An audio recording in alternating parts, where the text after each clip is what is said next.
इस केस की सारी सुनवाई तो बाद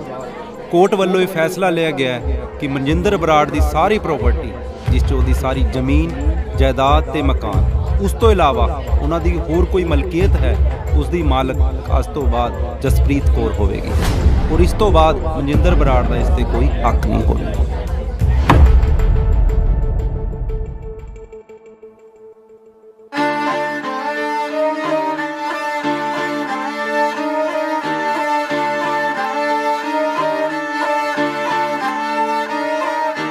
काले दिल दिए नारे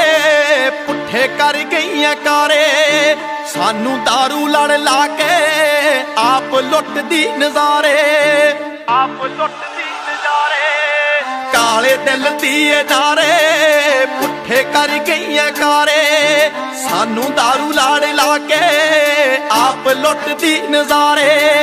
फट रिस दिन रहिंदे पैंदी काल जाइज खिच घट्टो घट चूड़ा तां ला लैंदी दिल धोखे च रहिंदा धोखेबाज दिल विच दिल धोखे च रहिंदा धोखेबाज दिल विच धोखेबाज दिल विच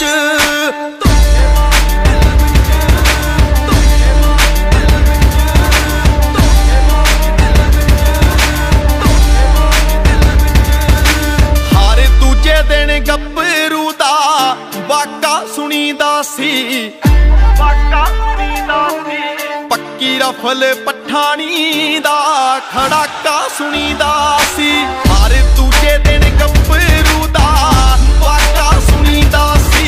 पक्की रफल पठानी दा खड़ाका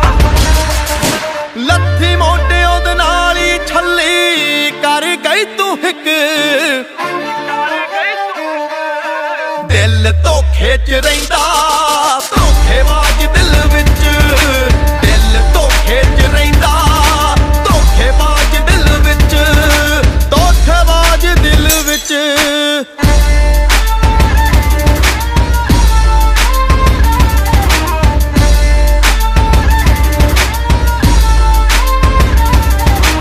तेरी बुक्कल तो वध निक्का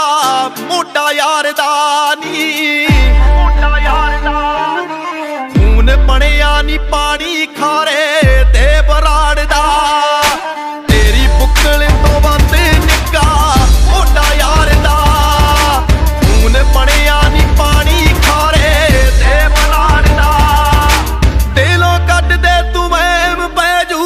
यारियां च फिक दिल धोखे च रहिंदा धोखेबाज दिल विच दिल धोखे च रहिंदा धोखेबाज दिल विच धोखेबाज दा बॉस अखां सिल्लियां ना हुंदियां हमेशा सच्चियां ओहियो टुटण विचाले जो परीतां कच्चियां पछतावियां दी रुत सिरनावां अंजाम दा तैनू हक नहीं कोई चूड़ा पावें मेरे नाम दा तैनू हक नहीं कोई चूड़ा पावें मेरे नाम दा।